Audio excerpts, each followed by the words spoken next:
at those longer distances. That's not good. That's bad. Are we doing that badly, are we? At least we're not likely to get eaten by...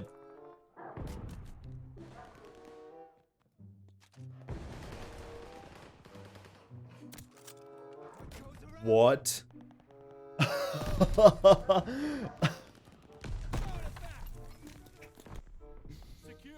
Hey there guys, what is going on? We are back on the Vanguard Beta here on PC, and we are taking a look at one of our first best class setup videos. Now, when we do release this video, there's probably going to be about a day or so left on the beta, and if you do want a very quick best class setup for you, look no further than the STG. This is basically the first assault rifle that you get, and it's the first weapon that many people will use in this game.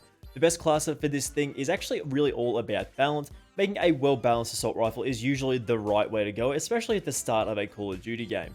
Just while we do get into talking about the best STG class setup here, make sure you do hit that subscribe button with those notifications turned on. I massively appreciate all of the support from you guys. Whenever I see that number goes up, it means our community is growing, which is absolutely fantastic. I love talking to people about Call of Duty. So let's talk about the STG44, one of the best class setups going around in the Vanguard Beta. So the maximum level on the beta at the moment for weapon XP is level 30. So this isn't going to be the best of the best class setup. Like, there's probably better attachments out there once we do go up through the levels and we unlock more and better things. But this is basically the maximum that we can do at the moment. Normally what we do is we start off with the secondary here, which this is basically you if you were a gun in this game. We don't really have any attachments on this, and we don't really use our secondary very often, so we won't talk about that too much. As for our perks, we do actually start off with Ghost here. Being able to be undetected on those spy planes is very important. In the perk 2 slot, we do have Radar here, which actually does provide us with a sort of unnerfed minimap, I guess. This is just basically your standard Call of Duty minimap. When somebody does fire an unsuppressed weapon, they will be appearing as a red dot on the minimap. A little bit sad about not taking forward intel though, as those respawn locations are very important pieces of information. So if you feel like you can live without that minimap, forward intel is always a good option as well. And then perk 3, we do have double time here because we do like to sprint around everywhere. Getting that double duration of tactical sprint is very cool. The lethal, again, this is whatever you do prefer. At the moment, we've only unlocked the Molotov, the Gammon Bomb, and the Frag Grenade. I do like the Molotov in this game, mostly because denial of area is actually quite important as well. You come across domination a lot, and that's cool as well. And then the tactical, we only have the stun grenade unlocked at the moment, but the stim shot is always going to be our choice when we do have that unlocked, so that is going to be quite powerful. So the attachments on the STG44, this is going to take a very long time here because this thing does have 10 attachments in this. That's a lot of attachments to go through in these class setups, so this might take a little while this year. Anyway, we start off with that muzzle here. We're going for the Scythe compensator. This does give us a +1 to recoil control. Keep in mind that all of these numbers and stats will change, of course, when the game does go live. It's going to say 10% recoil control rather than just +1, I believe, because if we do go into the more detailed stats, it actually shows that we get a recoil increase of 4.8%, so that is quite nice here. Then in the barrel option, we do have the VDD 760mm 05B or 05B. This makes us highly accurate and controllable weapon with reduced scope, sway, and gun bob, which is the idle sway of your weapon, as well as increasing our damage range. Again, the detailed stats are going to be a little bit more specific, but basically we have 2,700 meters of damage range, which seems like a lot. In the optic slot, we always take an optic on these weapons in this game, mostly because you're not actually punished for taking an optic. There's no sort of limitations on any of the attachments, so just take an optic here. We can take the slate reflector, you can take a NIDAR Model 47, the sun filter, whatever you do prefer for a nice clear sight picture here. Stock, we're actually taking the Krosnik S11 folding stock. Basically, this gives us more sprint to fire speed, which is actually a little bit lacking on some of the assault rifles in this game, as well as a little bit of extra movement speed, as well as always nice. Then the underbarrel, the Carver foregrip for +2 to our recoil and +1 to our hipfire accuracy. This is very reminiscent of something like a Merc foregrip from Modern Warfare. Moving on, we do have the magazine. We want the Russian short 30 round mag.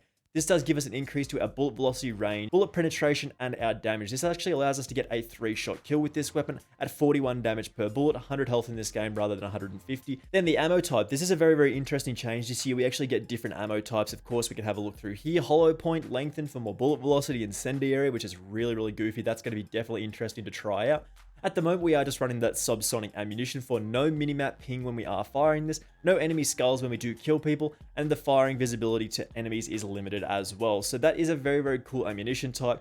Very much looking forward to trying out those incendiary rounds, and I think that's going to be a little bit of a problem in this game. Then the fabric grip in the rear grip slot for the aim down side speed, sprint to fire speed, and hip fire recoil recovery. I'm sure some of these stats might change, but this is very reminiscent of a stipple grip tape from previous games.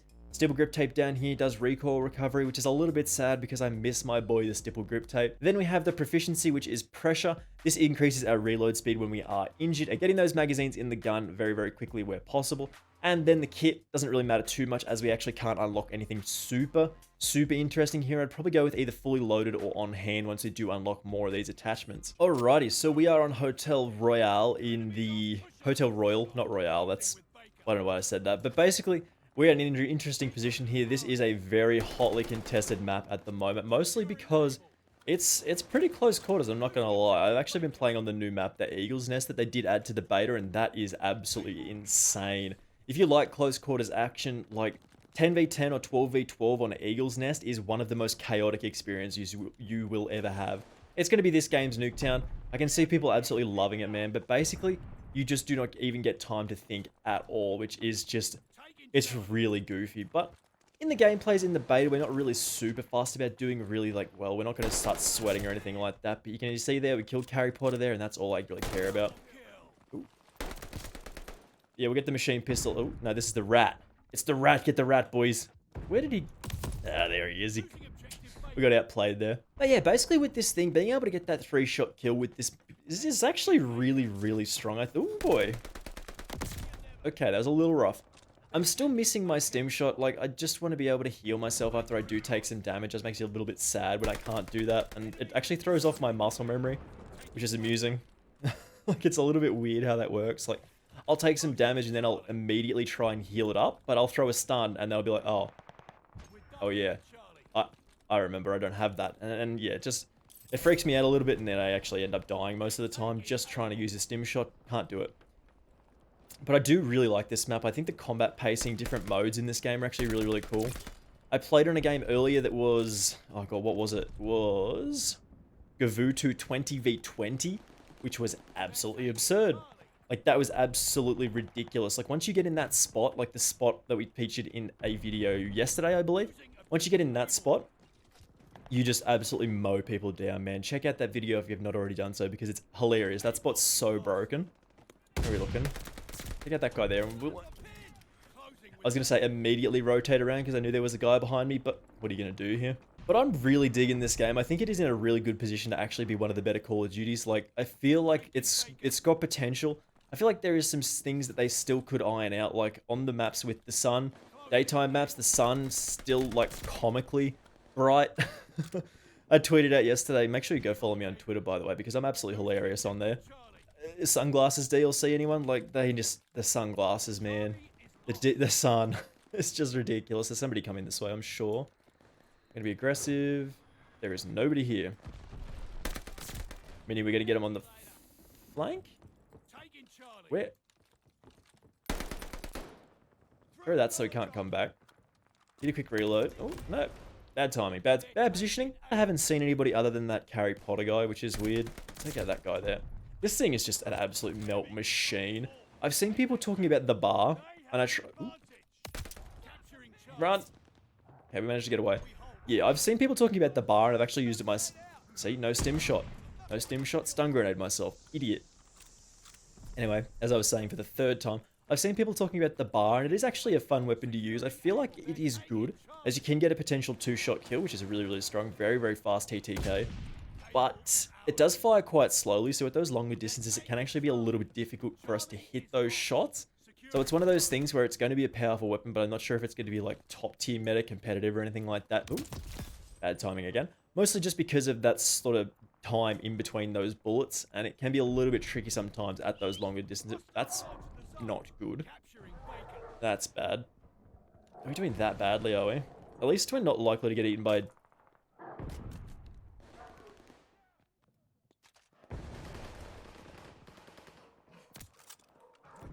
What?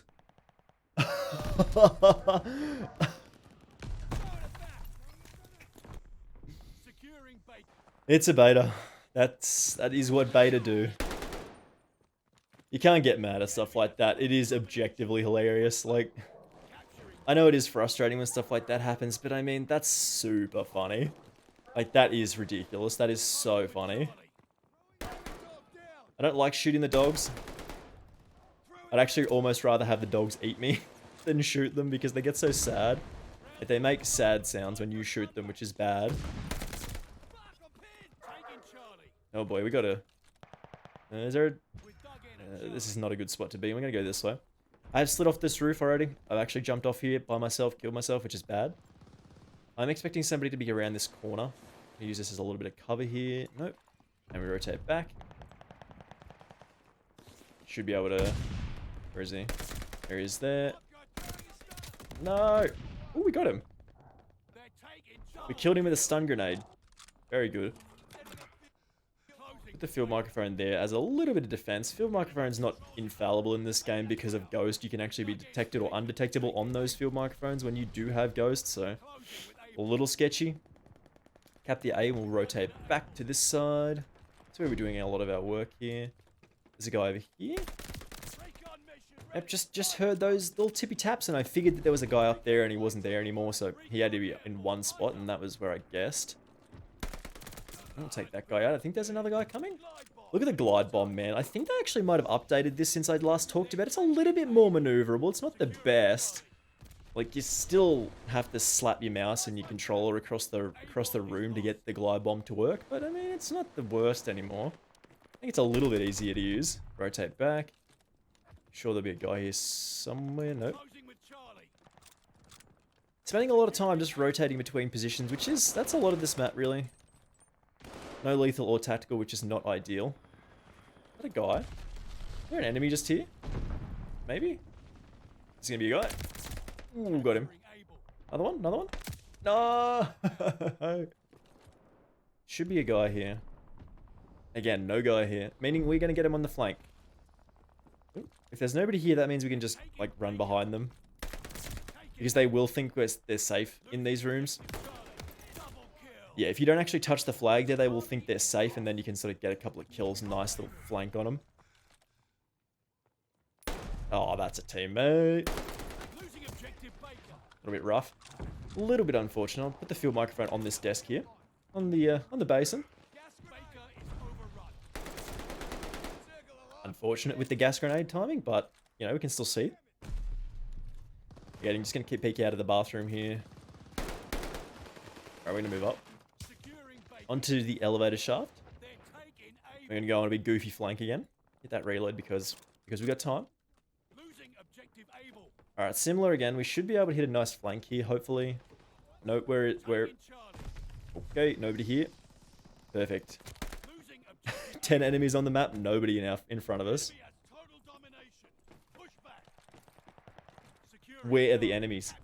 Where are the enemies? Like, they on the... Oh, God. No, run! I don't care about the flag. Run!